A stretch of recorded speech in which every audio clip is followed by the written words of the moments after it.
Bonjour, cette partie du cours porte sur la question des frontières en mer de Chine méridionale qui sera étudiée pour comprendre les fondements des interactions stratégiques en Asie du Sud-Est. En Asie orientale, les questions stratégiques ne peuvent pas être comprises sans se pencher sur le poids de l'histoire et des traditions. Celles-ci pèsent sur les interactions politiques contemporaines, qu'il s'agisse des tensions ou des formes de coopération mises en œuvre dans la région. Pour le démontrer, l'exemple de la mer de Chine méridionale est particulièrement intéressant. Cet espace maritime est au cœur des tensions qui opposent en ce moment même la Chine et plusieurs États d'Asie du Sud-Est d'une part, et d'autre part les États du Sud-Est asiatique entre eux. Cette présentation montrera d'abord ce que l'on voit, les tensions actuelles et leurs raisons apparentes, puis ce que l'on voit moins, les racines historiques de ces différends et la manière dont ils sont éclairés par les fondements des postures stratégiques des États concernés. Pour comprendre les tensions dont nous parlons, il suffit de regarder la carte des revendications maritimes de ces États. Les différends concernent deux principaux groupes d'îles, les îles Paracel et les îles Spratly. On le voit clairement sur la carte, la République populaire de Chine revendique l'essentiel de la zone, mais elle n'est pas la seule. Les Paracels au nord sont principalement revendiqués par la Chine et le Vietnam, tandis que des parties différentes des Spratly font l'objet des convoitises de la Chine, du Vietnam, des Philippines, de la Malaisie et du sultanat de Brunei. L'explication immédiate de ces tensions paraît relativement simple. En 1982, les Nations Unies ont adopté une convention sur le droit de la mer qui définit les droits et les responsabilités des États sur l'usage des océans et notamment les limites des eaux territoriales et des zones économiques exclusives qui fixent les droits des États en matière d'usage et d'exploration des ressources halieutiques. Les pouvoirs souverains des États s'exercent dans la limite des 12 milles nautiques de leurs eaux territoriales, auxquelles s'ajoutent 12 milles de zones contiguës, puis les 200 milles qui forment la limite des zones économiques exclusives. Cela semble simple, mais dans le cas de la mer de Chine méridionale, les territoires sont si rapprochés que cette convention qui fige les frontières maritimes a inévitablement entraîné une superposition de revendications. Les convoitises sont par ailleurs attisées par les ressources avérées et potentielles de ces zones, d'abord les ressources halieutiques. La biodiversité sous-marine est particulièrement riche dans la région, pour le moment en tout cas puisque la surpêche provoque des dommages irrémédiables pour l'environnement maritime. Ensuite, les hydrocarbures avec des réserves de gaz naturel et de pétrole offshore, même si elles ne sont pas encore entièrement démontrées. Enfin, l'importance stratégique de la zone est indéniable puisqu'elle est un point de passage obligatoire pour l'approvisionnement maritime de l'Asie du Sud-Est et les sous-marins des pays de la région qui peuvent facilement se cacher dans une topographie sous-marine particulièrement accidentée. Il faut rappeler que l'île de Hainan, au nord de la zone, abrite la principale base de sous-marins nucléaires chinois. Et pourtant, ces enjeux ne sont que la partie apparente de la problématique. Ce que l'on ne voit pas, c'est l'origine de ces tensions et leurs échos dans l'histoire de la région. Et c'est ce que l'on va voir maintenant. Il faut observer la rencontre entre deux données.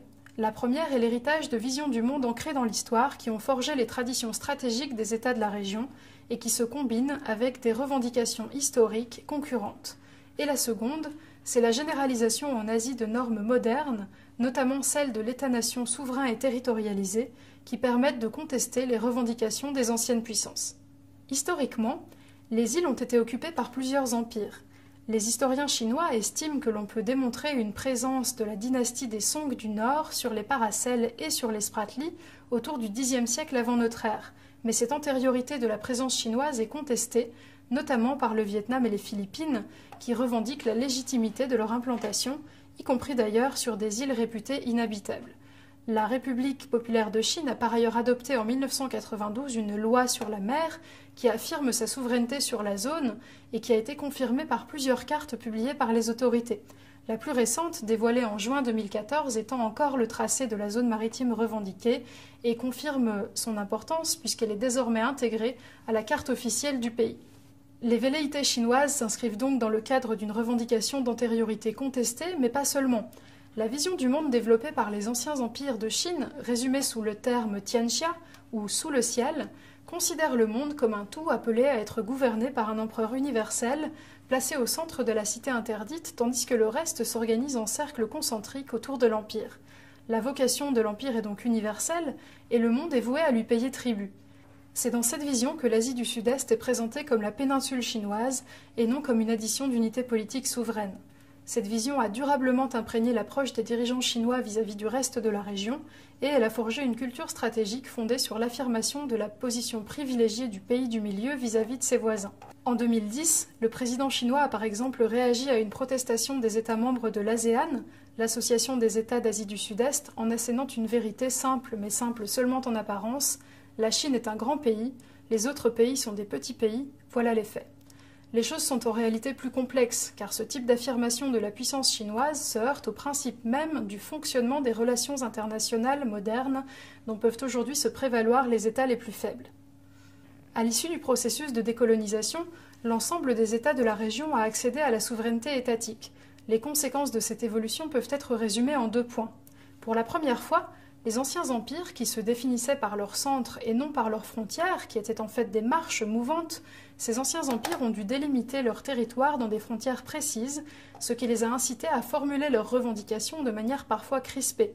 Et parallèlement, les États qui venaient d'accéder à la souveraineté ont pu s'appuyer sur une norme externe et universelle pour revendiquer une égalité de traitement et le respect des plus grandes puissances, ce qui leur a permis d'appuyer leurs propres revendications territoriales et donc leur contestation de l'influence chinoise. On peut donc considérer que les différends actuels sont une conséquence directe de la transformation des anciens empires en États territorialisés et souverains. Cette évolution n'est pas seulement la racine des tensions, elle est également la clé de voûte des modèles de coopération et de résolution des différends dans la région. En Asie du Sud-Est, le principe de souveraineté constitue la condition sine qua non de toute forme de coopération. Ce principe implique la reconnaissance mutuelle des États, la non-ingérence dans leurs affaires intérieures et la prise de décision par consensus. C'est sur ces bases que sont envisagés les accords autour de la mer de Chine méridionale, ce qui explique pourquoi les délibérations prennent énormément de temps et débouchent généralement sur des accords non contraignants. C'est par exemple le cas de la déclaration sur la conduite des parties en mer de Chine méridionale, qui est en discussion depuis 2002 et qui ne donne pas lieu à des engagements contraignants, mais qui a permis des avancées dans la mesure où ces discussions ont clarifié la nature des différends et favorisé les échanges dans un cadre multilatéral. Lorsque les États sont disposés à négocier de manière bilatérale, en revanche, il est possible d'observer une issue positive. L'Indonésie et les Philippines, par exemple, sont parvenus en juin 2014 à un accord de reconnaissance de leurs frontières maritimes à l'issue de négociations commencées en 1994. Autre exemple, la Malaisie et Singapour ont accepté en 2003 de recourir à la juridiction de la Cour internationale de justice pour trancher leurs revendications territoriales concurrentes, et d'autres exemples encore pourraient être cités. D'une manière générale, on observe que les États de la région s'efforcent de régler pacifiquement leurs différends lorsque cela est possible sans trop céder sur leur souveraineté territoriale, et cela leur est d'ailleurs nécessaire pour ne pas être affaiblis par leurs divergences face aux revendications croissantes de la Chine. En définitive, la région reste soumise à une situation que l'on peut qualifier d'ambiguïté stratégique et qui peut être résumée en 3 points. D'abord, les États qui n'ont pas de différends ouverts avec la Chine et qui ont en même temps intérêt à aménager leurs relations avec leurs voisins, mais aussi avec les États-Unis, c'est le cas de l'Indonésie, de la Malaisie ou encore de la Thaïlande, ces États s'efforcent de maintenir une posture de neutralité en renvoyant la recherche de solutions à l'échelon multilatéral, sans jouer le rôle de médiateur qui pourrait être attendu d'eux. De son côté, la Chine n'accepte de négocier que de manière bilatérale car c'est le moyen de peser davantage dans les échanges et de renforcer son poids stratégique dans la région. Et enfin, la position des États-Unis, qui avaient annoncé une politique de pivot et le recentrage de leurs forces vers l'Asie pour soutenir leurs alliés face à l'intensification de la pression chinoise, cette promesse tarde à se concrétiser et renforce donc les questionnements sur la situation stratégique de la région. On assiste donc à une situation de tension, avec des États qui consolident leur position et qui se livrent parfois à de véritables joutes maritimes, comme ça a été le cas entre la Chine et le Vietnam au mois de mai 2014, ce qui a entraîné des émeutes anti-chinoises au Vietnam.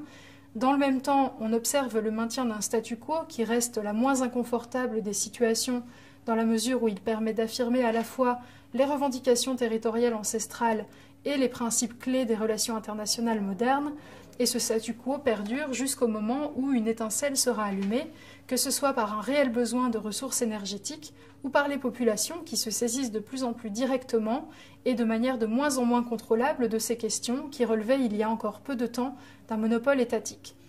La situation stratégique en Asie du Sud-Est illustre donc parfaitement l'interaction entre des visions politiques et stratégiques héritées du temps long, des normes internationales récemment appropriées par les gouvernements de la région et des dynamiques sociales auxquelles il est devenu impossible de se soustraire.